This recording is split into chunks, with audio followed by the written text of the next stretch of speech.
지상군을 보내고 직접적으로 어떤 전쟁에 참전한 것은 아닙니다. 이런 상황에서 북한이 준동을 한다면은 미국의 강력한 원펀치를 북한이 오롯이 다 맞을 수밖에 없는 상황입니다.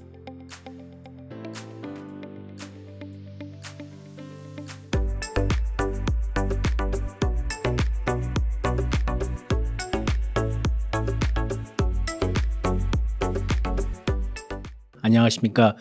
저는 중앙일보에서 국방부를 출입하고 있는 이철재입니다. 현재 직함은 국방선임기자이며 군사안보연구소 소장을 맡고 있습니다. 북한이 선제 공격으로 한국을 쳐들어간다면 북한의 멸망이요 김정은 정권의 붕괴입니다. 왜냐하면 북한은 재래식 전력만 따진다면 한국에 비해서 월등히 높고요. 재래식 전력에서 북한보다 월등히 높고 물론 뭐 핵과 미사일을 보유하고 있지만은 한국은 미국과 연합방위 체제를 상호방위 조약에 따라 연합방위 체제를 구축했기 때문에 미국의 확정 억제에 따라서 확정 억제의 지원을 받을 수 있습니다. 그러면 미국의 핵 전력은 북한과 상대할 수준이 안 되죠. 워낙 앞서 있으니까요.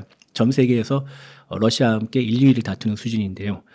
그래서 이런 그 점 때문에 북한이 남침을 하고 싶어도 한반도 전체를 공산하고 싶어도 그렇지 못하고 6.25 전쟁이 끝난 이후에 마음만 애태우고 속만으로만 애만 태우고 있는 상황입니다. 그래서 지금 현재 이제 중동에서는 이스라엘과 팔레스타인이 전쟁을 일으키고 있고요. 그다음에 홍해에서는 후티 반군이 컨테이너선을 상대로 뭐 계속 이제 괴롭히고 있죠. 예, 통상을 방해하고 있고 유럽에서는 러시아 우크라이나 전쟁이 있어가지고 전 세계 경찰이라는 미국이 상당히 바쁩니다. 여기저기 지원하고 있는데 그런데 이들 무력 분쟁에 미국이 직접적으로 개입한 건 아닙니다. 물론 뭐 후티 반군에 있는 홍해에 다국적 연합군을 조직해가지고 해상 활동을 하고 있지만은 뭐 지상군을 보내거나 직접적으로 어떤 전쟁에 참전한 것은 아닙니다. 그렇기 때문에 현재 이런 상황에서 북한이 준동을 한다면은 미국의 강력한 원펀치를 북한이 오롯이 다 맞을 수밖에 없는 상황입니다. 그래서 북한도 이 점을 잘 알고 있기 때문에 경거망동하지는 않고요. 미국은 냉전 시대 유럽과 아시아에서 전쟁이 각각 두 개의 전쟁 한꺼번에 일어난다면 두 개의 전쟁을 모두 이길 수, 모두 치를 수 있는 능력을 갖고 있었습니다. 그런데 냉전이 끝나고 난 다음에 그 능력을 사실상 갖고 있지 않다는 게 현실적인 평가라고 할 수 있겠습니다. 그래서 현재 상황은 괜찮은데 만일 이제 유럽과 중동에서가 아니라 한국과 가까운 대만에서 특히 이제 2027년에 중국이 대만을 침공해서 양안 관계를 통일한다는 이런 시나리오가 있는데 그 상황이 진짜 현실로 드러날 경우에 이때는 이제 문제가 복잡해집니다. 아까 말씀하셨듯이 현재 미국은 두 개의 전쟁을 동시에 치를 만한 능력이 부족한 게 사실 현실적인 평가입니다. 그래서 그 상황이 되면은 미국은 선택을 할 겁니다. 한국이냐 대만이냐. 그런데 물론 이제 한국은 지금 중국과 대만의 전력 격차보다 한국과 북한의 전력 격차가 그러니까 한국이 좀 더 유리한 쪽에 있기 때문에 대만처럼 일방적으로 당하지는 않을 것이라고 봅니다. 그러나 미군의 지원이 있으면은 우리가 더 확실하게 이길 수 있고 더 적은 피해로 전쟁을 치를 수 있기 때문에 미국의 도움이 필요한데 하여튼 그런 상황이 될 경우에는 한국은 악몽이겠죠. 그래서 우리가 준비를 더 철저히 해야 되지 않나 생각합니다.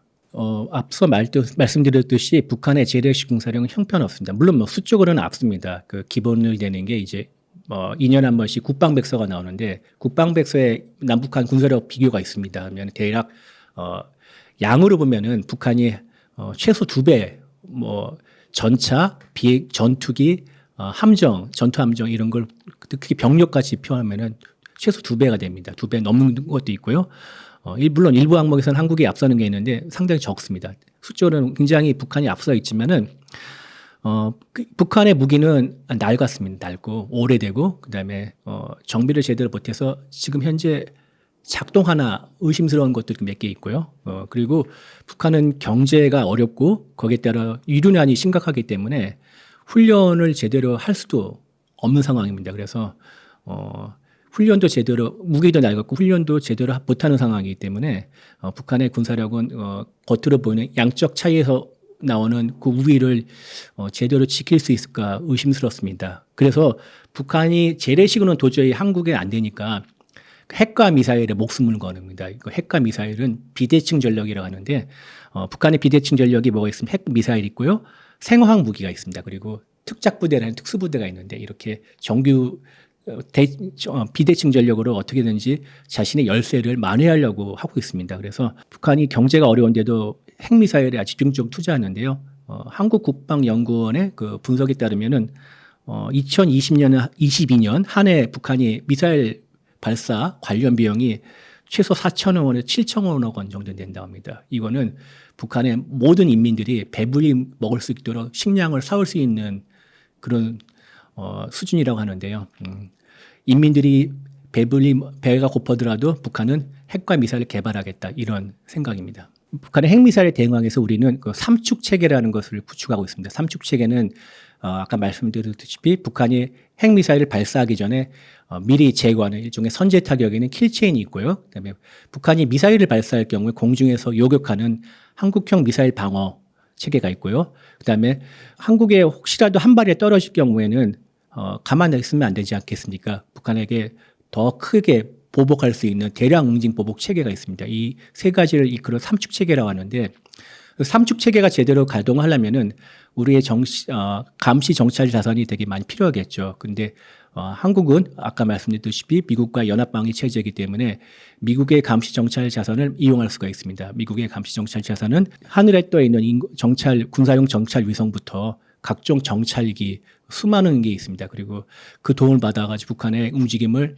낱낱이 들여다볼 수 있고요. 제가 얼마 전에 연합사령관의 초청을 받아가지고 미국 구축하는 지하 벙커에 한번 방문한 적이 있습니다. 근데 지하 벙커에 상황실에 들어가 보는데 미국 연합사령관이 이렇게 자랑했습니다. 이곳에서는 한반도의 수중에서부터 땅, 공중, 우주에까지 모든 것을 다 낱낱이 볼 수 있는 시설이라고 자랑했는데요. 그만큼 대단합니다. 그리고 우리가 미국의 자산에만 기댈 수는 없기 때문에 독자적인 정찰 능력을 키우려고 합니다. 그래서 425라고 해가지고 모두 5기의 군사용 정찰 위성을 지금 쏘아 올리고 있는데 2기가 올라가 있죠. 앞으로 3기가 더 가 있고요. 이게 1차 사업인데 2차 사업도 있고요. 그리고 또 요즘에 초소형 위성군이라 해가지고 위성 군집군이라 가지고 작은 위성을 적에 대해서 연합해 가지고 감시 정찰할 수 있는 그런 체계를 말하는데 그것도 따로 준비하고 있습니다. 그래서 촘촘히 감시하고 있고요. 북한이 미사일을 발사하려면은 그냥 버튼만 한 번 누르는 게 아닙니다. 버튼은 여러 가지 그 발사를 하기 전에 준비가 있는데요. 물론 북한이 요즘에 고초의 연료 방식의 미사일을 개발을 하고 많이 생산하고 있지만 대다수는 액체 연료 방식의 미사일입니다. 액체 연료 방식은 발사하기 전에 연료를 주입하는 등 시간이 많이 걸립니다. 그 시간을 물론 북한은 그 과정을 그 지하에 있는 시설에서 꺼내가지고 발사하는 그런 훈련을 자주 벌이고 있습니다만 또 시간이 많이 걸리고 그리고 또 이런 중간중간에 교신도 갈 수 있고 그다음에 여러 가지 그 전자 신호가 나올 수 있기 때문에 그런 것을 미리 감청하는 이런 또 장비들이 한미 연합군이 많이 보유하고 있고요. 그래서 북한의 움직임을 지금도 낱낱이 열심히 살펴보고 있을 겁니다. 그래서 물론 북한은 이런 것을 잘 알기 때문에 우리의 눈을 속이려고 많은 또 기만책을 쓸 것이고 여러 가지 묘수를 생각해냈겠지만 기본적으로 우리가 이렇게 그냥 앉아서 당하지는 않을 거라고 저는 믿고 있습니다. 제가 이제 북한이 좀 잠잠해질 거라고 말씀드렸는데 물론 미국을 상대로 한 전략적 도발을 걸 것입니다. 전략적 도발이라는 것은 일단은 2가지가 있는데 하나는 제가 보기엔 하나는 그 7차 핵실험 북한이 6차례 핵실험했는데 미국 대선 즈음에 7차 핵실험을 할 수 가능성이 있다고 보고 있고요. 또 하나는 장거리 미사일 발사인데 장거리 미사일을 지금까지 북한은 고각 발사를 했습니다. 고각 발사는 뭐냐면은 보통 미사일은 45도 정도를 쏴야지만 제일 멀리 날아갈 수 있습니다. 그 각도가 제일 멀리 에너지를 온전히 쓸 수 있기 때문인데 북한의 미사일을 쓸 수 있는 공역이 좁기 때문에 특히 일본과 중국, 러시아 이런 다른 나라와의 관계를 생각해가지고 45도보다 더 높은 각도로 미사일 씁니다. 그러면은 고도는 되게 높아지는데 사거리는 짧아집니다. 그래서 제대로 미사일의 성능을 검증하지 않았는데 트럼프가 만일 될 경우 아니면 미국 대선 어쨌든 간에 미국 대선을 쥐면서 북한은 미국과의 협상을 크게 하면서 한번 한 몫을 챙기려고 하기 때문에 협상판을 키우려고 이 같은 전략적 도발을 할 것입니다. 그래서 특히 트럼프가 대통령에 재선이 될 경우에는 트럼프는 뭐 아시다시피 북한에 대해서 특히 김정은에 대해서 호감을 갖고 있기 때문에 분명히 협상을 할 것이고 또 그런 관측이 좀 많이 나오고 있는 실정입니다. 트럼프가 특히 한국 관련해서 흔히 얘기하는 게 몇 가지 사례가 있는데 하나가 주한미군이죠. 그리고 또 연합훈련이 있습니다. 그러니까 한국은 스스로를 지킬 만한 능력이 있고 부자 나라인데 왜 우리가 지켜주냐 그러면서 주한미군을 철수하고 연합훈련을 폐지하자고 이렇게 주장합니다. 아까 말씀드렸듯이 한국과 미국의 연합방위 체제의 핵심은 주한미군이 한국을 주도하는 것이고 그리고 단순하게 주도하는 것이 아니라 군사준비 태세를 높이기 위해서 수시로 연합훈련을 합니다. 근데 그 두 전제 자체를 트럼프는 부정하는 것이고요. 그런데 트럼프가 집권 일기에 줄기차게 얘기를 해서 물론 이제 북한과 비핵화 협상을 지원한다는 의미의 연합훈련을 대규모 연합훈련을 축소했습니다. 그래서 대대급 이하만 진행했는데 소규모만 진행했는데 그건 축소했습니다만 주한미군에 대해서는 절대 손을 건들지 못했습니다.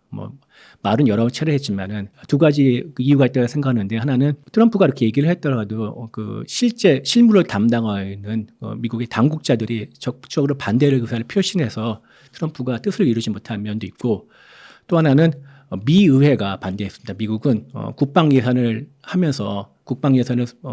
짜면서 미 의회가 주요 국방 정책에 대해서 사실상 가이드라인을 제시합니다. 그 중에 하나 매년 들어가는 게 주한미군은 28,500명을 유지한다는 조항이 늘 들어가 있습니다. 물론 그것을 어떻게 우회하는 방법이 있지만 미국 의회가 견제하고 있었기 때문에 이 두 가지 때문에 트럼프가 소기 성과를 못 이룬 것이고요.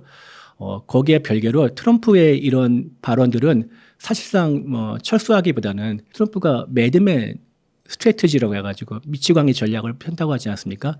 그냥 굉장히 강하게 세게 나가면서 상대로부터 많은 걸 받아오는 협상의 전략을 펼친다고 하는데 그런 차원이 아닌가 하는 분석도 있습니다. 물론 트럼프 집권 2기에는 어떻게 될지 예상하기가 쉽지는 않지만은 똑같은 기존에 해왔던 발언을 분명히 할 것이고 거기에 대해서 우리가 적절하게 대응하면은 최소한의 피해를 입지 않을까 그렇게 생각합니다. 김정은과 푸틴의 정상회담 이후 아까 말씀드린 전략적 포괄적 동반자 조약을 맺었는데 거기에 군사기술의 지원 항목이 있습니다. 언급이 되어 있는데 러시아가 북한에게 직접적으로 전투기나 신형 전투기나 신형 전차를 지원할 가능성은 그렇게 높지 않다는 게 저 개인적인 판단입니다. 외부에서 보는 눈도 있고 북한은 아시다시피 외화가 부족하기 때문에 그 대금을 치를 수는 형편은 안 되고요.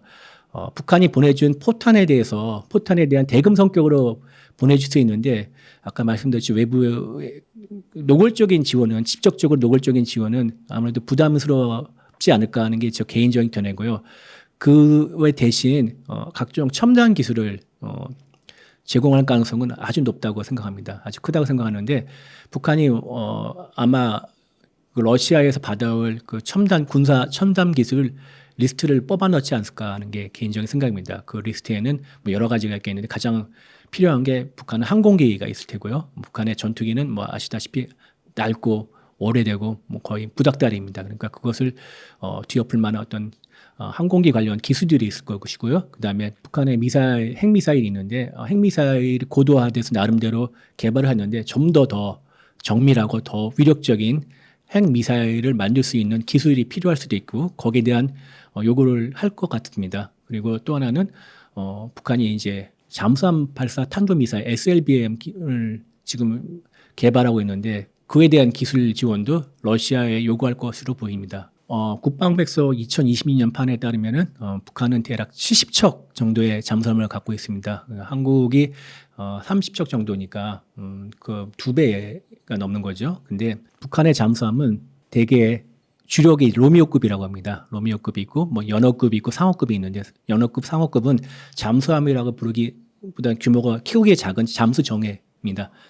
잠수함은 로미오급인데 로미오급의 설계는 1950년대 소련에서 했습니다. 그래서 1950년대 설계를 바탕으로 북한이 1970년대부터 90년대까지 생산했는데요. 상당히 낡았습니다. 낡았고 특히 소음이 심합니다. 그래서 바닷속의 경운기라는 그런 비아냥까지 받고 있는데요. 그것을 알기 때문에 북한이 러시아의 첨단 기술, 특히 러시아의 잠수함이 어느 부분에서는 뭐 세계적인 수준을 갖고 있는데 기술에 대해서 아주 목말라 할 것이고 북한은 러시아에게 그 강력하게 요구할 것으로 보입니다. 그런 잠수함을 중간에 잘라가지고 선체를 더 길게 늘려가지고 만들어가지고 김용옥 영웅함인가 그런 만들어서 거기다가 미사일을 실었지 않습니까? 그래서 물론 그 진술을 했는데 제대로 작동하는지는 또 별개의 문제라 생각합니다. 중국은 2027년에 대만을 침공해서 중국 통일을 이루겠다는 그런 시나리오가 많이 나오고 있습니다. 그리고 거기에 대해 우려도 많고요. 미국에서는 그에 대비해야 된다는 목소리도 많고요. 그리고 트럼프가 대통령이 될 경우에는 트럼프 참모진들에 따르면은 한반도보다 대만이 더 중요하기 때문에 우리는 중국과 한판을 벌여야 하기 때문에 주한미군을 빼가지고 중국에 대비해야 한다 이런 얘기를 할 정도입니다. 그래서 굉장히 핫 이슈고 그리고 대만은 원래 대만은 한국보다 더 1인당 국민소득이 높았고 한때 아시아의 4룡 중에 하나라서 경제가 발전했고 거기에 따라서 나름대로 충실한 군비를 갖췄는데 90년대 이후에 많이 쇠락했습니다. 군사적으로. 그래서 지금의 물론 이제 대만은 외교적으로 고립돼 있지 않습니까?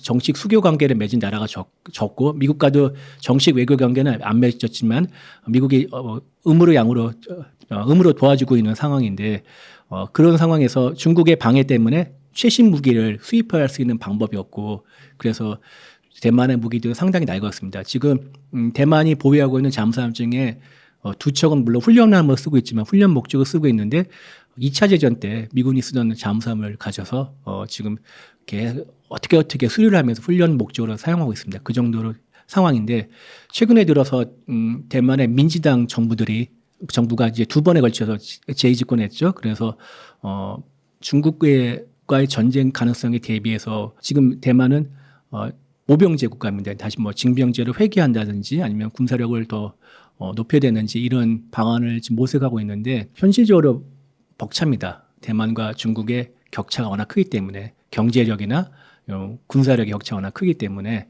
그래서 대만과 미국은 정식 외교 관계는 아니지만 미국은 대만 지원법이라는 법을 만들었습니다. 외교 관계 끊으면서 그래서 되게 모호한 조항이 있는데 대만의 침공을 받았을 경우에 미국이 어떻게 되는지 뭐 간접적으로는 도울 수 있는 근거를 마련해 놨습니다. 그리고 미국의 국방부는 중국의 대만 침공에 대해서 상당히 현실성이 있다고 생각하고 우려하고 있으면서 여러 가지 도와줄 수 있는 방법을 지금 찾고 있습니다. 그래서 만약 2027년도에 중국이 대만을 침공할 경우에는 미국이 참전할 수 있는 가능성이 99% 이상이라고 생각합니다. 그리고 또 하나 참가자가 있는데 일본입니다. 일본은 대만과 역사적으로 관계가 있습니다.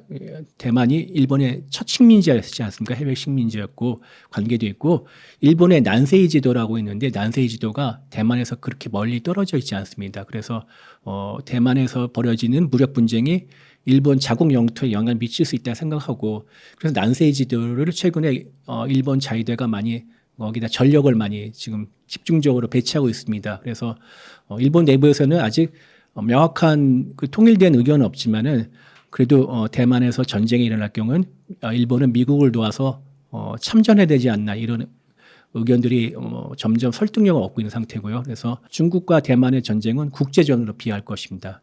그리고 한국도 이 전쟁에서 안전지대는 아닙니다. 왜냐하면은 생각을 해보십시오. 우리 팀장님이 중국의 정책 결정자인데 대만과 그렇게 멀지 않은 한국에 28,500명의 주한미군이 주둔하고 있습니다. 물론 주한미군의 제일 목적은 북한으로부터 한국을 방어하는 것인데 그렇게 멀지 않은 대만에서 전쟁이 일어날 경우에 미국이 참전한다고 결정하면은 가장 먼저 누구를 투입할 수 있겠습니까? 주한미군이죠. 물론 괌에도 있고 오키나와에도 있습니다만은 지상군은 주한미군이 제일 많습니다. 그래서 주한미군을 투입할 가능성이 있습니다. 그렇기 때문에 중국 입장에서 대만과 전쟁을 벌인다면은 주한미군의 발목을 붙잡아내는 필요성이 있겠죠. 그렇게 되면 어떻게 했습니까? 북한을 부추기겠죠. 북한을 부추겨서 전면 전쟁까지는 안 하더라도 휴전선 일대 아니면 서해 일대에서 엄청나게 일정 정도 규모의 중급 이상의 무력 분쟁을 무력 충돌을 벌일 경우에는 주한미군이 함부로 움직이기는 쉽지 않겠죠. 그래서 그 여파가 한반도에도 미칠 가능성이 크다는 게 제 개인적인 판단입니다. 중국이 대만을 노리는 이유는 일단은 중국의 같은 한민족, 그러니까 우리 한국의 한민족이 아니라 같은 한족에 분열되어 있는 상태에서 통일을 하면 역사적인 정당성을 갖고 있겠죠. 그게 하나가 있고, 둘째, 시진핑이 사실 내세울 만한 치적이 없는데 만약 시진핑이 대만을 침공해서 대만 침공을 명령해서 중국 인민해방군이 타이페이를 점령하고 대만 전체를 적화한다면은 그 엄청난 치적이 되지 않겠습니까? 지금 장기 영구 집권까지 할 수 있는 그런 또 발판을 마련할 수 있는 또 정치적인 목적이 있습니다. 그래서 이런 점 때문에 대만을 침공하는, 물론 경제적인 이유도 있습니다. 경제적인 이유인데 또 하나는 볼 수 있는 건 대만의 전략적 위치입니다. 대만은 동북아시아, 그러니까 한국과 일본으로 가는 주요 항로에 딱 이렇게 목을 지키고 있습니다. 그래서 중국이 대만을 만약 차지할 경우에는 이 주요 항로를 전반적으로 통제할 수 있을 뿐더러 중국이 태평양 벗어나와서 그 하와이, 중국은 하와이를 기점으로 해가지고 절반을 갈라서 왼쪽은 중국이 갖고 오른쪽은 미국이 갖자 이렇게 제한하고 있는 상황입니다. 그럼 그런 상황까지 됐습니다. 근데 그렇게 나가려면 대만을 반드시 가져야겠죠. 그런 목적도 있고요. TSMC도 물론 있습니다. 그런 경제적인 이유도 있는데, 그래서 미국 일각에서는 대만을 침공을 받을 경우, 중국이 침공을 받을 경우에는 미국이 그 TSMC의 생산 시설을 폭파시키거나 뭐 공습이나 하여튼 뭐 폭탄을 던져가지고 터뜨려가지고 못 쓰게 만들어야 된다. 온전한 상태로 중국한테 넘겨줄 수는 없다. 이런 여론도 나오고 있습니다. 대만은 자체적으로 핵무기를 개발하는 프로그램이 있었는데요. 1980년대에 있었는데 그 프로그램에 참여했던 과학자 한 명이 미국으로 망명하면서 전모를 밝혔습니다. 그래서 그 이후에 그 자체 핵무장의 꿈은 접었고 그리고 물론 어느 정도 대만도 제가 보기에는 핵 무장할 수 있는 능력을 갖추고 있습니다. 여러 가지 기술적 여건도 되고 경제적 여건도 되기 때문에 할 수 있는데, 그럼에도 불구하고 하지 못한 이유는 기본적으로 국제 질서가 비확산 체제이지 않습니까? 핵의 비확산 체제이고, 그러니까 정식적으로 유엔 안전보장이사회 상임이사국 5개국을 제외한 나라들의 핵을 보유를 정식으로 금지하고 있습니다. 물론 뭐 북한이라든지 인도, 파키스탄 그리고 이스라엘까지도 비공식적으로 핵을 갖고 있습니다만 이들의 정식 핵 보유국가로 인정을 받고 있지는 않습니다. 국제 체제에서. 대만이 중국의 침공을 바란다면 제일 먼저 바랄 수 있는 게 국제사회의 지지고 그리고 미국의 후원인데, 대만이 그 NPT 체제를 스스로 깨고 난다면은 국제사회가 대만을 도와줄 수 있는 명분이 약해지지 않겠습니까? 뭐 이러한 전략적 판단을 하지 않았나 생각합니다. 제가 이제 해병대를 취재하면서 서해 5도를 최근에 여러 번 다녀왔습니다. 하는데 뭐 긴장을 끈을 놓지는 않고 있지만 전반적인 상태는 안정적입니다. 이렇게 별 특이한 동향은 없고요. 북한의 입장에서 서해 5도는 되게 거추장스러운 존재입니다. 그러니까 서해 5도는 우리 경기도나 인천에서보다 거리보다 황해도에서 가깝습니다. 거의 뭐 망원경으로 보면은 황해도의 그 육지가 다 보일 정도인데요. 또렷하게 보일 정도입니다. 그리고 그런 위치이기 때문에 북한에서는 서해 5도를 자신의 목에 들이댄 비수라고 생각하고 있습니다. 서해 5도는 우리 해병대가 주둔하고 있고, 여차하면은 해병대의 임무는 서해 5도를 지키는 거지만 여차하면은 황해도로 상륙을 해가지고 할 수 있습니다. 그래서 북한은 황해도 쪽에도 전방에서 그렇게 멀지 않은 후방이지만은 나름 이렇게 2개 군단을 또 주둔하고 있습니다. 이렇게 그 정도로 이렇게 신경 쓰이고 있는 존재고요. 그리고 또 서해 5도에서 평양까지 거리가 그렇게 멀지 않습니다. 거기에 만약 우리가 미사일을 갖다 놓는다면은 평양을 위협할 수도 있고요. 그리고 여러 가지 전략적으로 요충지입니다. 그래서 북한은 서해 5도를, 또 서해 5도가 있기 때문에 거기 또 서해 5도를 기점으로서 북방 한계선 NLL이 그어졌지 않습니까? 해상의 휴전선이라는 그게 서해 5도를 기점으로 그어졌기 때문에 북한은 해전에서 나오는 항로가 되게 제한적입니다. 그래서 삥 돌아서 가기 때문에 여러모로 불편합니다. 그래서 거추장스럽고 불편하기 때문에 서해 5도를 예전부터 호시탐탐 노려왔습니다. 1970년대부터 북한은 서해 5도에 대한 야욕을 공공연하게 드러냈고, 그리고 우리가 아는 뭐 천안함 피격이든지 그다음에 연평도 포격전 같은 여러 가지 무력 도발을 서슴치 않고 벌여왔습니다. 그래서 그리고 이런 관점에서 김정은이 올해 초에 서해 5도에 대한 해상 경계선 발언을 하면서 뭔가 노리지 않을까 잔뜩 긴장했는데, 그리고 또 북한의 이런 무력 도발은 대개 보면은 꽃게잡이철과 상당히 일치합니다. 꽃게잡이철이 봄에 있고 가을에 있는데, 지금 봄 꽃게잡이철이 지났는데 현재는 별 이상이 없습니다. 물론 가을까지도 가을에도 뭔가 할 수 있기 때문에 우리가 절대 끈을 놓쳐서는 안 되지만은 김정은의 발언의 수준에 비해서는 현재까지는 특이한 동향이 없습니다. 러시아와 우크라이나의 국력 차이가 뿐만 아니라 군사력 차이가 엄청나게 많이 벌어져 있는데, 처음에는 뭐 서방에 있는 전문가들도 며칠 이내에 키이우가 점령되고 전쟁이 끝날 거로 예상했습니다만은 벌써 2년이 넘어가지 않았습니까? 그 여러 가지 이유가 있는데, 일단 러시아의 준비가 제대로 안 됐고, 그다음에 전략 전술이나 무기 체계나 이런 것들이 형편없고, 그다음에 뭐 러시아의 병력의 그러니까 군사력의 수준이니까 특히 훈련도나 이런 것도 낮고, 또 서방이 또 직접적으로 뛰어들지는 않았지만 간접적으로 무기 지원했는데 서방의 지원이 컸다는 그런 좀 분석이 있습니다.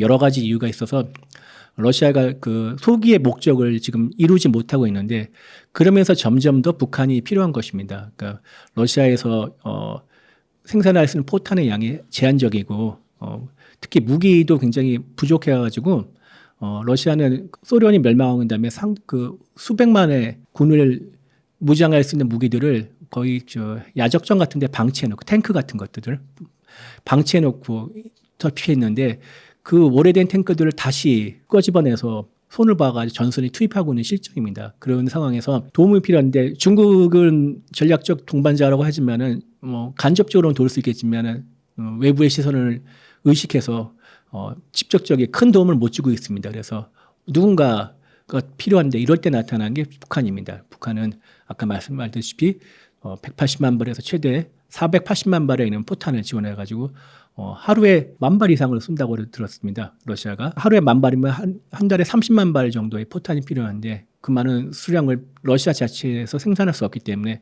북한의 도움이 많이 필요한 상황입니다. 그리고 앞서 말씀드렸다시피 북한도 경제적 제재를 받고 있는 상황이기 때문에 뭔가 우회해서 할 수 있는 통로가 필요하고요. 그리고 아까 북한의 사정이 좀 좋아졌다는데 러시아가 우크라이나에서 뺏어온 밀을 제공했다는 이런 보도도 있는데 이런 필요성이 있고요. 그러니까 다시 말씀드리지만 왕따인 두 나라가, 국제사회 왕따인 두 나라가 서로의 필요에 의해서 손을 잡은 건데, 이 관계가 어떻게 오래 갈까, 지속될까는 좀 또 별개의 문제라 생각합니다. 트럼프가 다시 집권할 경우에 이제 백악관의 NSC, 그러니까 국가안보보좌관 1수로 꼽히는 인물이 있습니다. 이 엘브리지 콜비 전 국방부 전략개발 담당 부차관보, 이 사람이 이제 중앙일보와의 인터뷰에서 이런 얘기를 했습니다. 지난 4월에 했는데요.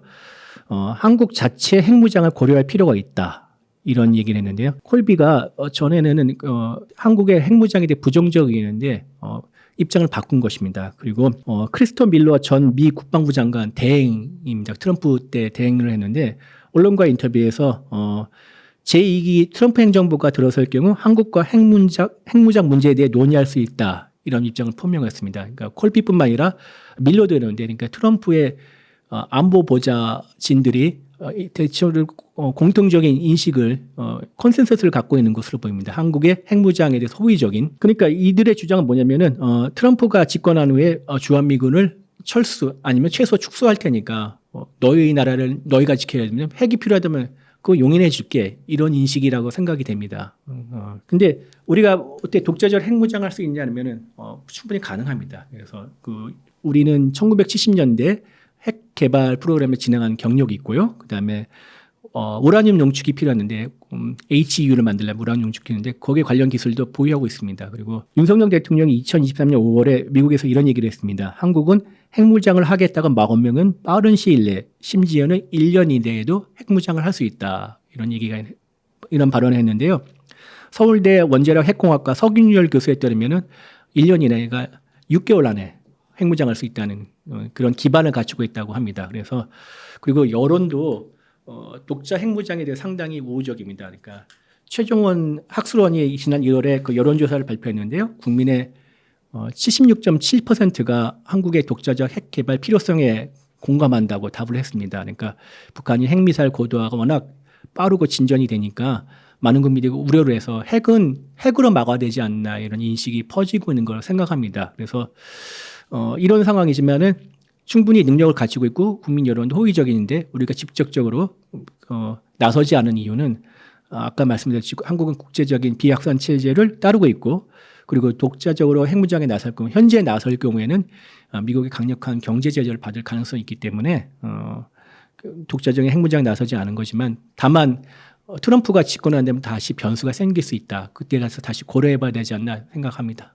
뭐 핵무장에 대해서 여론이 호의적인 건 사실인데 진짜 핵무장을 하고 날 경우에 핵무기를 어디다 배치할 것이냐 그러면은 자기 집 앞에 배치하는 것에 찬성하는 국민이 누가 있겠습니까? 날인마이 백야드라고 하죠. 님비 현상이 아직 극심해질 것이라고 생각합니다. 그리고 그렇기 때문에 더 신중하게 생각해야겠죠. 핵탄두를 잠수함 발사 탄도미사일 SLBM에 탑재를 해서 그 초계를 합니다. 그러니까 상황이 언제 벌어질지 모르기 때문에 바다에서 대기를 하는 것입니다. 그리고 핵 공격을 하라는 명령이 내려질 경우에 바로 발사하도록 대기하는 거기 때문에 항상 한 척 이상이 나가 있는 것입니다. 그런 체제를 갖고 있는데 핵은 투발 수단이 3개입니다. 아까 잠수함에서 발사할 수 있는 SLBM이 있고요. 폭격기에서 떨어뜨릴 수 있는 폭탄이 있고요. 또 하나는 폭탄뿐만 아니라 또 이제 미사일, 폭격해서 발사하는 미사일이 있고요. 또 하나는 대륙간 탄도 미사일 같은 장거리 미사일이 있습니다. 근데 이 모든 투발 수단에 핵탄두를 갖다 끼우는 형식인데 이 핵탄두는 어디다 보관할 겁니까? 생산도 해야 되고 보관도 해야 될 거 아닙니까? 그리고 아주 특별하게 철저하게 방어가 될 수 있는 시설에서 특별하게 보관을 해야 되는데 그 시설을 어디다 둬야 될 것인가 이 문제도 있고요. SLBM, 그러니까 전략 핵 잠수함을 보유하고 있습니다. 많이 보유하고 있는데 영국의 유일한 핵 투발 수단입니다. 전략 폭격기도 갖고 있었지만은 그거는 비용이 많이 폐기했고 유일하게 갖고 있는 핵 투발 수단이 SLBM인데요. SLBM을 발사하는 잠수함뿐만 아니라 미국의 잠수함들은 재래식 잠수함이고 다 핵 잠수함입니다. 핵 추진 잠수함인데 이 핵 추진 잠수함을 다 쓰고 난 다음에 폐기를 해야 되는데 이 폐기를 하려면은 특수 처리를 해야 됩니다. 이렇게 핵 물질이 남아 있기 때문에 그거를 특수한 처리해야 하는데 그거를 제대로 못 해가지고 지금 한 곳에 방치해 놓고 있습니다. 그러니까 그것도 또한 문제입니다. 가장 핫 이슈죠. 그리고 또 푸틴이 24년 만에 북한을 방문했는데 이게 단순한 방문이 아니라 한반도 및 그 동북아시아 그리고 또 인도태평양 전 세계적으로 안보에 큰 영향을 미치는 사건이라고 개인적으로 생각합니다. 일단은 푸틴이 19일 새벽 3시쯤에 평양에 도착했죠. 상당히 늦게 도착했는데 당초 1박을 할 예정이었습니다만 19일 새벽에 도착해가지고 밤 12시쯤에 떠났으니까 1박을 못한 거죠. 그런데 짧지만 아주 굵은 만남이었습니다. 일단 김정은은 새벽 3시에 평양 순안공항에 직접 나가서 활주로에서 푸틴을 맞이했고요. 포옹도 2번이나 했습니다. 도움을 했고 떠날 때는 김정은과 또 여동생 김여정까지 같이 가가지고 배웅을 했고요. 얼마나 열렬히 환영을 했냐면은 러시아 보도에 따르면 푸틴을 배웅하는 그 시민들의 행렬이 20km가 넘었다. 이런 얘기가 있고요. 그리고 그 평양 길거리에 러시아 국기 15,000개를 깔아놨다고 합니다. 아주 대대적으로 환영한 거죠. 한마디로 이번 푸틴의 북한 방문은 그리고 김정은과 정상회담은 이렇게 평가할 수 있습니다. 국제사회의 왕따 둘이서 만났다. 예. 아시다시피 푸틴은 러시아의 우크라이나 침공 이후 국제사회에서 각종 제재를 받고 있고요. 그리고 외교적으로 경제적 고립된 상태입니다. 북한은 그 이전부터 핵미사일 개발로 다양한 제재를 받고 있으며 또 역시 북한 역시 경제적 제재, 외교적 고립에 놓여 있는 상태입니다.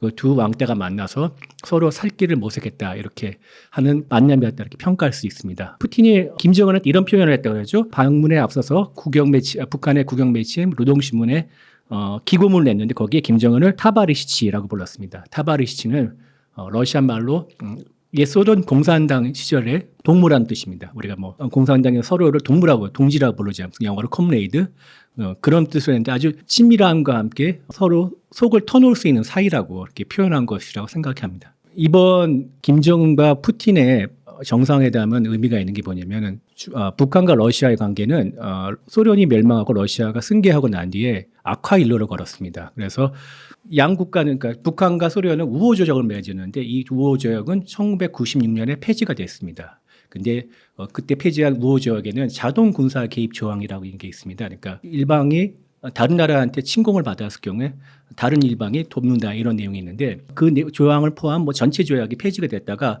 2000년에 다시 비슷한 신선 우호 조약을 맺었는데 군사적인 내용은 빠져 있고 이렇게 정도가 약해져 있습니다. 그래서 북한과 러시아 관계는 긴밀하지 않고 그냥 서로 대면대면한 사이였는데 이번 방문과 정상회담으로 바뀌었습니다. 그 기본적인 동기는 아까 말씀드렸듯이 두 나라가 국제사회에서 고립되어 있는 상태이고 서로를 필요합니다. 북한은 러시아를 통해서 국제사회의 제재를 우회할 수 있는 그 통로가 필요한 것이고 또 러시아는 지금 우크라이나에 벌이고 있는 전쟁에서 필요한 각종 물자 특히 포탄을 받을 수 있기 때문에 서로를 간절히 원하는 상태이기 때문에 전략적 이익에 따라서 두 나라 관계가 급속도로 가까워진 겁니다. 이번에 한 가지 주목해야 될 점은 특히 한반도에 한국의 안보에 영향을 미치는 게 두 나라가 포괄적 전략 동반자 조약을 맺었다는 것입니다. 근데 이 양국 간의 관계를 정상화하고 급속도로 가깝게 한다는 내용뿐만 아니라 침략에 대해 상호 지원할 수 있다 이런 조항이 있습니다. 이게 예전에 북한과 소련이 맺었던 우호 조약의 자동 군사 개입 조항을 연상케 하는 부분인데요.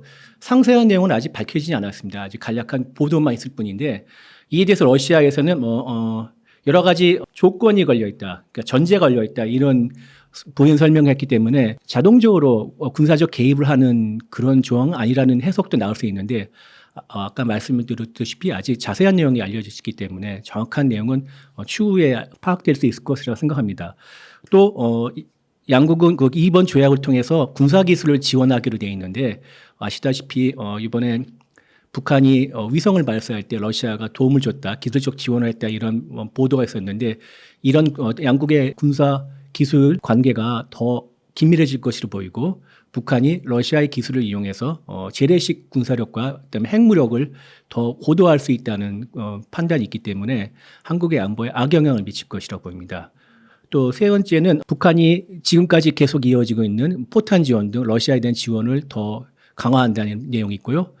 또 마지막으로는 푸틴이 이런 얘기했습니다. 양국은 국제사회 제재에 함께 맞설 것이라고 했는데 아까 말씀드렸다시피 두 나라는 국제사회 아주 여러 가지 촘촘한 경제적 제재를 받고 있는데 그것을 같이 공동 대응하게 되는 건데 이게 어떻게 보면은 러시아는 자기 부정을 하는 겁니다. 러시아는 아시다시피 유엔 안보리의 상임이사국 5개국 중에 하나이지 않습니까?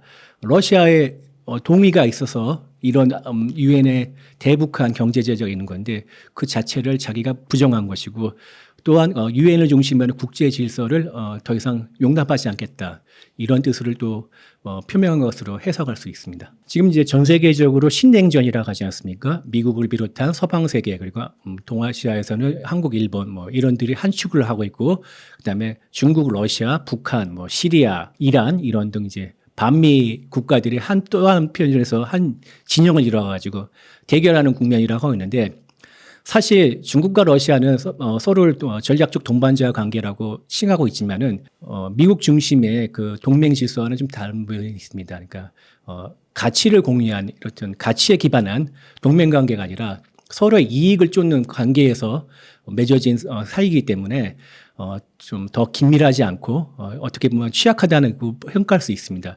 그것이 북한을 둘러싼 어떤 일종의 보이지 않는 신경전인데요. 원래 북한과 중국 관계는 굉장히 긴밀했습니다. 2018년 이후에 북미 비핵화 협상이 이루어진 가운데서 김정은은 시진핑을 직접 찾아가 몇 차례 직접 그 코치를 받기도 했습니다. 원포인트 레슨을 받고 긴밀한 관계를 유지했는데 최근에 약간 틀어진 모습을 보이고 있습니다. 말씀하셨다시피 한중일 정상회담이 있었고 그다음에 또 한국과 중국의 안보회담이 있었습니다. 이렇게 2+2 형식의 안보회담이 있었는데 이렇게 중국이 또 약간 빗나간 모습을 보이는가, 그리고 또 북한에 대한 지원이 좀 줄고 있는 그런 추세도 있습니다. 그러니까 북한이 중국 대신 그 자신의 뒷배를 러시아로 선택한 게 아니냐. 그래서 북중 관계가 아주 미묘한 어떤 불협화음을 잇고 있고, 그것이 여러 가지 이유가 있는데 북러 관계가 더 긴밀해지니까, 포탄 지원 등 이런 군사적 관계에 기반해서 더 긴밀해지니까 중국이 이것을 좀 꺼리고 있다, 불편한 속내를 드러내고 있다, 이렇게 평가할 수가 있습니다. 북한은 아주 폐쇄적인 사회이기 때문에요. 그 척한 속내를, 속사정을 알 길은 거의 힘듭니다. 아주 힘든데 간간히 북한에서 나오는 여러 가지 정보들이 있는데, 이게 이제 탈북자나 소위 말하는 이제 북한 소식통, 그러니까 북한 현지 주민들을 통해서 나오는 것인데, 이게 뭐 전부 다 틀렸다는 건데, 일본은 좀 과장될 수도 있고, 일본은 좀 틀릴 수도 있기 때문에, 정확한 그 실상을 파악하기 쉽지는 않습니다. 다만, 여러 가지 이제 이 정보를 종합하자면은, 북한 경제는 아직도 안 좋습니다. 뭐 좋을 턱이 없죠. 나아질 기미가 없고요. 뭐 여러 가지 이유가 있겠지만은, 북한이 민생이나 경제에 신경 쓰지 않고 핵미사일 등 이런 무력 증강에만 거의 올인하다시피 투자를 하고 있고, 북한은 공산주의 사회인데 공산주의 특유의 계획 경제에 또 이런 또 오류가 있을 수 있고요. 뭐 그리고 또 기본적으로 김정은은 인민들이 배불리 사는 것보다는 자신의 정권을 유지하고 자기가 혼자 호화롭게 살고 이런 거에서만 관심을 가지고 있기 때문에 경제가 좋아질 리가 없습니다. 경제가 어렵다는 것은 단정적인 예의는 북한이 2016년부터 20년까지 1차 5개년 경제 계획을 발표하고 거기에 따라서 경제 개발을 하기로 했는데, 2021년에 김정은이 사실상 1차 경제 계획은 실패했다고 시인했습니다. 그리고 2016년부터 2025년까지 2차 경제 계획에 개발 계획에 바로 들어갔는데요. 그럼에도 불구하고 경제 성장률과 북한의 대외 무역은 아직까지 코로나19 이전을 수준을 회복하지 않는 것으로 외부에서는 좀 판단을 하고 있습니다. 말씀드렸다시피 북한은 인민보다는 김씨 일가를 우선시하는 체제이기 때문이죠. 김정은은 뭐 툭하면 인민을 입에 달고 다니면서 할아버지인 김일성 때부터 이룩하게 보장하겠다는 쌀밥의 고깃국을 꼭 해주겠다고 약속했는데, 그것을 이루기에는 뭐 사실 먼 미래의 일도 아니고 사실상 불가능합니다. 워낙 경제가 안 좋고 그럴 만한 또 능력도 없고 체제도 그렇지 않기 때문에. 그래서 대표적으로 북한이 어렵다는 게 이제 만성적인 식량난인데, 일단은 올해 초에 김정은이 스스로 그 지방에서 식량 배급이 좀 실패했다, 그래서 자신의 책임이 아랫사람들에게 질책하는 또 이런 발언이 있었습니다. 그래서 그리고 북한의 대표적인 곡창지는 황해도에는 이제 연백평야가 있기 때문에 북한에서는 쌀 생산이 많은 지역으로 알려져 있는데, 거기서 아사자가 나왔다는 보도도 있고요. 상당히 어려운데, 이런 보도가 있었는데 최근에 조금 약간 다른 결의 보도가 이제 정보가 나오고 있습니다. 뭐냐면은 북한 식량 사정이 최악은 넘어갔다, 바닥을 쳤다. 그러니까 그 미국의 소리라고 방송 있지 않습니까? 거기에 나온 보도에 따르면은 북한이 올해 1월, 4월에서 1월부터 4월까지 중국에서 수입하는 쌀의 양이 작년 같은 기간에 비해서 15분의 1 수준에 줄었다고 합니다. 그러니까 그만큼 최악을 넘겨가지고 더 이상 뭐 아사자가 나올 정도는 아니, 어느 정도 극복하지 않았나, 이런 분석이 나오고 있습니다. 그리고 그 여러 가지 이유가 있었겠지만 북한의 뭐 작황이 좀 좋아졌을 수도 있고, 또 하나는 아까 말씀드렸다시피 북한이 러시아에 이제 포탄을 보내면서 그 대가로 밀을 받아오지 않았나. 컨테이너를 북한이 러시아로부터 포탄을 가득 실은 컨테이너를 러시아로 보내는데, 러시아에서 북한으로 돌아올 때 빈 컨테이너가 오진 않겠죠. 굉장히 아까운 낭비이기 때문에요.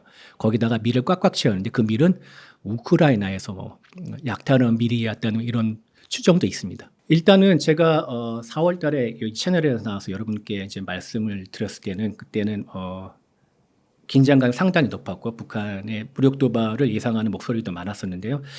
저는 이제 뭐 물론 도발은 할 수도 있겠지만 전쟁 가능성은 높지 않다고 말씀드렸습니다. 뭐 지금 6월 현재도 북한이 무슨 계속 도발하고 있습니다. 온물풍선을 한국에 수백 개 날리고 있고 미사일은 계속 쏴대고 있고 인공위성도 발사하고 있습니다. 그러나 전반적으로 약간 김정은이 작년 말이나 올해 초에서 한국을 위협했던 언동에 비해서는 좀 제한되어 있고 그 정도까지는 어떤 대단한 무력 충돌까지는 이루어지지 않는 상황입니다. 그 상황이 어떻게 보면 비교적 안정적인 상황인데 일각에서는 이런 분석도 있습니다. 김정은이 작년 말과 올해 초 이제 말폭탄을 쏘날릴 때 남조선 영토를 평정하는 대사변을 준비하라 이런 발언도 했는데 그와 동시에 남북 관계는 이제 더 이상 통일의 관계가 아니라 적대적 관계이다. 그리고 우리의 국경선 0.001mm라도 침범하지 않도록 해라. 이런 발언도 동시에 했습니다.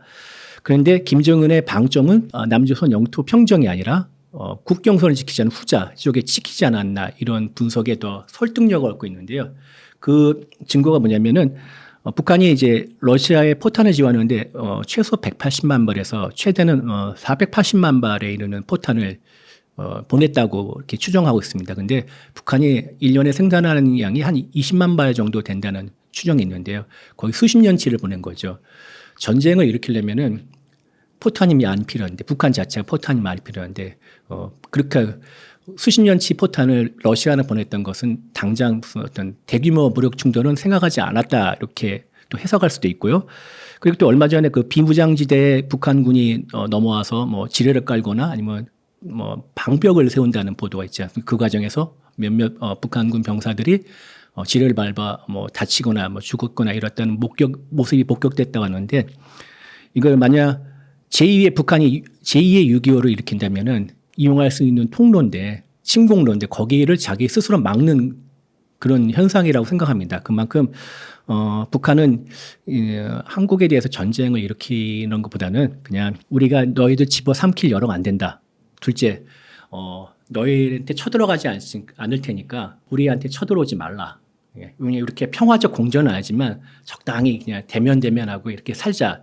이런 전략을 바꾸지 않았나 이런 추정이 요즘에 많이 설득력을 얻고 있습니다. 북한이 작년부터 올해까지 4차례 났었습니다. 2023년 6월, 8월, 11월 그리고 지난 5월 28일 이렇게 4차례 쐈는데 3번은 실패했고요. 3차 발사인 2023년 11월에 쏜 위성만 궤도 올라갔습니다. 말기형 1호라고 북한에서는 지칭하고 있는데요. 현재 제대로 작동하고 있는 것으로 확인되고 있답니다. 고도는 대략 500에서 600km 수준이고요. 최소 하루에 한반도를 2번 정도 방문한다고 합니다. 근데 국가정보원의 분석에 따르면은 말기형 1호는 길이가 1.3m 정도 되고요.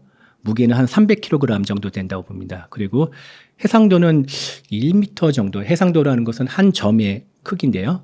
그게 더 작으면 작을수록 더 정밀하게 사진을 찍을 수 있어서 물체를 이미지를 확실하게 볼 수 있다는 뜻이죠.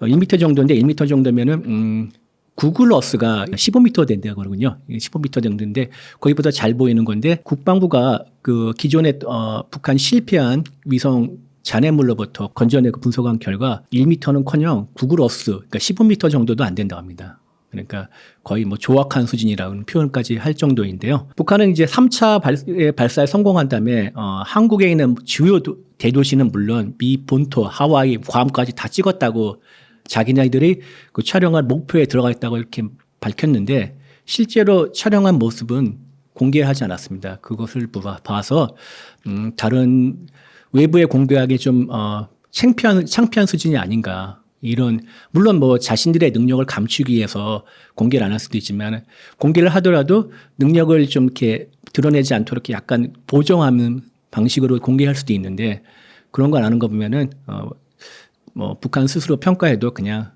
발사해서 제 궤도 올렸다는데 의의를 두는 수준이 아닌가 이렇게 평가하고 싶습니다. 그만큼 북한이 한국 문화의 유입을 두려워한다는 뜻이겠죠. 한국의 가요, 드라마, 영화 그리고 또 한국식 스타일의 패션 스타일 그리고 한국 말씨까지도 북한에서 오빠라는 표현을 오빠라고 말할 경우에는 처벌을 받는다고 합니다. 한국식 말투라 가지고 그래서 북한은 반동사상 문화 배격법, 평양 문화 보호법, 청년 교양 보장법 등 이런 잇따라 법을 제정하면서 한국 문화의 유입을 막고 한국 문화를 퍼뜨리는 사람들을 처벌할 수 있는 그런 규정을 만들었습니다. 그만큼 북한이 한국 문화 유입을 되게 경계하는 건데요. 심지어 한국 드라마를 봤다는 이유로 12살짜리 중학생 2명을 수갑을 채워서 공개 재판을 벌인 다음에 12년 노동형에 처한 사례도 있습니다. 아주 민감하게 생각하고 두려워한다는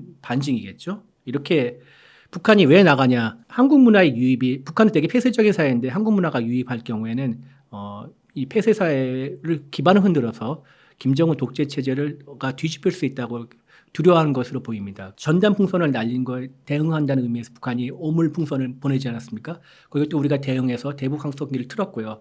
이렇게 일련의 과정에서 북한이 민감하게 반응하면서 그만큼 두려워하고 있다. 이것을 보여주고 있다고 생각합니다. 탈북단체가 보내는 전단 풍선 같은 경우에는 기류를 잘 타면은 북한 내륙 깊숙이까지 들어간답니다. 들어가고 그리고 대북 확성기 같은 경우에는 MDL 그러니까 군사 분계선을 기점으로 해서 20km 정도까지 밖에 안 되지만은 물론 이제 주요 청취자들이 북한 군인이겠죠. 인민군 군인이지만 인민군 군인들이 휴가를 나갈 수도 있고 그리고 뭐 또 그 근처에 사는 또 접경지대에 사는 북한 주민들도 상당수 있고 그들도 분명히 내용을 듣고 있습니다. 그리고 이런 대북 전단뿐만 아니라 대북 전단 확성기뿐만 아니라 다양한 루트로 통해서 북한으로 들어가고 있는 USB 북한은 주로 USB로 본다고 합니다. 한국 드라마를 USB, CD에 들어있는 한국 드라마, 영화 이런 모든 이런 한국에 관련된 소위 말하는 한류를 북한의 주민들이 상당수 많이 보고 있고요. 탈북자들의 그 증언에 따르면은 탈북하기 전에 이미 상당수를 봐서 한국에 대해서 동경을 하고 있고 많은 거를 알고 있다. 최소한 한국이 우리보다 더 잘 산다. 이런 것은 알고 있다고 합니다. 김여정이 주요 행사에서 김정은을 수반하고 다니고 동행하고 다니고 그다음에 보직까지는 맡고 그래서 노동당 보직까지 맡아서 김정은의 후계자가 김여정이 아니냐 이런 관측도 사실 나온 건 사실입니다. 그러나 그리고 아직까지도 그 대외적인 스피커 역할을 하고 있고요. 이번에 그 오물풍선을 날렸을 때도 김여정에 비해서 담화가 나왔었고요. 그런데 그런 역할이 분명히 있습니다만은 작년부터 그 김정은이 주요 행사 특히 이제 군사 훈련이든지 미사일 발사 이런 주요 행사에 김주애를 데리고 다니면서 특히 또 김정은의 건강 상태가 안 좋았다는 관측과 이렇게 맞물리면서 북한이 김정은이 4대 세습을 생각했고 그 후계자로 김주애를 낙점했다 이런 관측이 설득력을 얻었고요. 그리고 국가정보원과 통일원도 그런 관측을 했습니다. 그런 전망을 했는데 그러나 요즘에 약간 사실이 좀 요즘은 그 설득력이 그 전망에 대한 설득력이 좀 약해지는 분위기입니다. 일단 저도 개인적으로 그 섣부른 판단이라 생각하고요. 왜냐면은 북한은 되게 봉건적인 남성 위주의 봉건적인 사회입니다. 그 여성이 그 김여정이 됐든 김주애가 됐든 여성이 4대 세습을 하려면은 굉장히 어렵고 굉장히 많은 준비가 필요할 것이라 보이는데 현재 그 준비가 제대로 이루어졌나 하면은 좀 약간 의구심이 듭니다. 그런 상황이고요. 그리고 김주애는 말고도 김정은은 아들이 2명 있다는 그런 보도가 있습니다. 그래서 그 아들을 굳이 제쳐놓고 딸인 김주애를 내세울 만한 이유가 뭔가에 대해서는 누구도 답을 지금 못하고 있고요. 정확한 사정은 지금 모르고 있습니다. 그래서 국정원조차도 올해 초에 김주애가 유력한 후계자라고 봤는데 앞으로 변수가 많다 이런 전제를 달았습니다. 그래서 진짜 변수가 많을 거고요. 그리고 요즘에 보면은 또 다른 얘기가 나오는데 북한 내부에서 김주애는 그냥 공준입니다. 그래서 김정은이 자애로운 아버지의 이미지를 북한 주민에게 주기 위해서 김주애를 데리고 다니는 것이 특별한 어떤 목적이 있어서는 건 아니다. 이런 얘기가 흘러나오고 있습니다. 그래서 다시 말씀드리지만 북한 폐쇄적인 사회이기 때문에 누구의 분석이 많은지는 나중에 시일이 좀 지난 다음에 판가름이 나겠죠. 김여정과 김주애 갈등설이 만약 한다면은 약간 그 어불성성인데 북한은 김정은이 모든 걸 다 해먹는 사회이지 않습니까? 그래서 김정은 위주로 돌아가는 사회이기 때문에 두 사람이 물론 김정은의 총애를 놓고 다툴 수는 있는데 김주애는 아직도 어린애이지 않습니까? 그래서 김주애보다는 김정은의 부인이 리설주와 김여정과 갈등이 있었다는 이런 분석이 나왔습니다. 태영호 전 이제 국민의힘 국회의원 있지 않습니까? 외교관 출신의 태영호 의원이 방송에 나와서 리설주와 김여정과 갈등을 지금 벌이고 있지 않나 이런 분석을 내놓은 바가 있습니다. 이 내용에 따르면은 아까 말씀하셨듯이 김여정이 그 김정은의 행사에 자주 동행을 하다 보니까 그리고 너무 2인자처럼 설친다. 그래서 저건 아니다. 우리 애들한테 차기 대권이 넘어가는데 김여정이 받아가는 게 아닌가 이렇게 리설주가 의심을 해서 김주애를 전면에 내세웠다 이런 분석을 한 것입니다. 그래서 그게 사실인지 아닌지는 뭐 모르겠습니다. 어느 나름대로 설득력이 있다고 생각을 합니다. 그래서 보면은 요즘에 이제 북한의 이제 노동신문이나 조선중앙통신 국영 매체 보도에 따르면은 각 행사장에 보면은 이제 이설주도 있고 김여정도 있는데 둘이 다 들어가지 않고요. 그다음에 가까운 곳에는 이제 이설주나 김주애가 있고 좀 먼 곳에는 김여정이 있는 이런 모습이 관측이 되고 있습니다. 그래서 뭐 어쨌든 간에 리설주와 김여정의 갈등이 있었는데 리설주가 이겨서 그런지 모르겠지만 약간 김여정은 김정은의 눈밖에서 좀 멀어지지 않았나 이런 생각이 듭니다. 분명히 김정은은 4대 세습을 뭐 생각할 것입니다. 그게 김주애가 됐건 김여정이 됐건 아니면은 아까 말씀드렸던 다른 두 아들 중에 한 명이 됐건 누군가의 김씨 일가 중에서 자신과 가까운 피부치를 4대 세습을 후계자로 내서 4대 세습을 노릴 것입니다. 그래서 백두혈통을 이어가려고 하는 게 김정은의 희망이겠지만 그 가능성에 대해서는 쉽지는 않을 것 같습니다. 왜냐하면 지금 북한 체제가 경제적으로 어렵고 저 개인적으로는 어떤 체제의 한계에 봉착하지 않았나 그래서 이게 어떤 턴어라운드를 할 수 있는 모멘텀이 있어야 되는데 지금의 북한 체제로서는 그게 쉽지 않습니다. 그래서 뭐 핵 미사일을 포기하고 외부에 개방해서 뭐 어떤 중국이나 베트남식 사회주의 개방 모델을 채택하면 그나마 더 연장을 쓰는데 그럴 생각은 전혀 없는 것 같고 그거를 할 경우에는 자신의 체제가 위험받다고 생각하기 때문에 지금 이대로 계속 가야 되는데 계속 이대로 갈 수 있나. 물론 러시아와의 관계가 좋아지면서 어느 정도 숨통이 트이겠지만은 이게 또 얼마까지 갈 것인가. 그건 좀 다시 생각할 문제라고 하고요. 그것이 시간이 언제라고 장담을 드릴 수는 없지만은 북한 체제는 한계에 봉착하기 때문에 결국 김정은이 바라는데 4대 세습은 어렵지 않을까 하는 게 제 소견입니다. 그래서 제가 아까 말씀드렸다시피 북한은 봉건적인 사회고 그다음에 남성 위주의 사회이기 때문에 김여정이든지 김주애든지 여성 후계자는 사실 나오기 힘든 상황입니다. 물론 김씨 일가 백두혈통의 피를 이어받은 존재이기 때문에 존귀한 분이라고 요즘에 김주애를 북한의 국영 매체들이 표현하지 않습니까? 그렇게 표현하고 대우는 하지만 최고 지도자로서 군 최고 통속군자로서의 그 역할을 맡길 수 있는가. 그리고 또 북한의 군부가 이를 인정해 줄까는 글쎄요. 그 상황에 닥쳐서 북한 군부가 어떻게 반응할지 지금 예단하기 쉽지 않은데 전반적으로 보면은 속으로 내켜하지는 않을 것 같습니다. 통일은 반드시 이루어야 될 과제라고 생각하고요. 그리고 개인적으로는 통일의 가능성이 상당하다 생각합니다. 아까 말씀드렸다시피 북한 체제가 한계에 봉착하고 그거를 뒤집을 수 있는 방법은 있지만 그걸 선택하지 않을 것이 분명하기 때문에 결국은 언젠가는 김씨 일가의 독재 체제가 무너질 거라고 봅니다. 그리고 아까 말씀드렸다시피 한류 문화가 유입되면서 계속 북한 체제에 잔금이 가고 있는데 이 잔금이 계속 가다 보면은 체제 자체가 토대 자체가 흔들리거나 무너질 수도 있지 않겠습니까?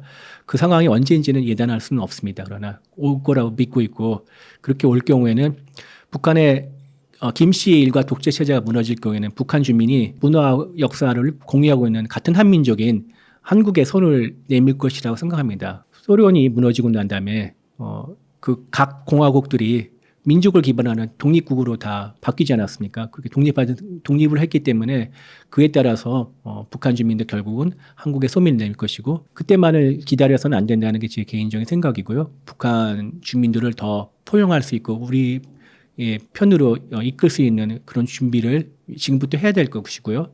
그러려면은 우리 지금 3만 명 넘는 탈북자들이 한국에서 살고 있는데 그들을 더 우리 사회에 융합할 수 있는 그런 방안을 모색해야 되지 않을까 생각합니다. 러시아의 푸틴이 북한을 방문해서 김정은과 정상회담을 했습니다. 그리고 다시 군사 관계를 돈독히 하는 조약을 맺었습니다. 그 영향이 한반도뿐만 아니라 전 세계에 미치고 있습니다. 전 세계 안보가 다시 위험해지고 있는 상황인데요. 지금 탈냉전을 넘어서 신냉전으로 접어들고 있습니다. 신냉전 시대에서는 자국의 안보가 되게 중요하고 자국의 안보를 지켜야 되는 상황이 긴박해지고 있습니다. 그런데 이런 상황에서 미국을 중심으로 하는 동맹 체제가 흔들리고 있습니다. 트럼프를 대표로 해서 자국 이기주의가 지금 판을 치고 있고요. 그리고 중국과 러시아는 가짜 뉴스나 인지전을 통해서 그 미국과 동맹국의 관계를 더 떨어뜨리고 그리고 각국의 민주주의 체제를 흔들고 있습니다. 그러려고 노력을 하고 있고요. 그래서 전 세계 안보 상황이 불투명합니다. 그리고 한국은 여차하면 스스로를 지켜야만 할 수 있는 상황에 놓일 수도 있고요. 그래서 안보 상황이 엄혹하고 냉혹해지고 있는데 우리 국민들이 철저하게 냉철하게 판단해야 될 상황에 놓여 있습니다. 물론 뭐 개인의 정치적 성향과 어떤 이런 이익의 관계는 분명히 있습니다만은 그거와 별개로 안보는 따로 생각하고 냉철한 판단을 내려야 될 상황이라고 합니다. 그렇다고 제가 뭐 정부의 말만 따르자 이런 말씀드린 건 아닙니다. 가장 중요한 게 지금 세상이 어떻게 돌아가는가 제대로 판단하는 것입니다. 요즘에 가짜 뉴스도 워낙 많고요. 그래서 그런 뉴스에 휘둘리면서 여론이 혼탁해질 수 있고 그렇게 되면은 우리 민주주의 기반조차 흔들릴 수 있기 때문에 정확하게 지금 세상에서 어떻게 돌아가고 있고 무슨 일이라는 것을 파악하는 게 중요합니다. 조금만 관심을 가지신다면은 뭐 뉴스를 본다든지 직접 인터넷 찾아본다든지 이런 방법으로 해가지고 정확한 정보를 얻는 것이 중요하다고 생각합니다.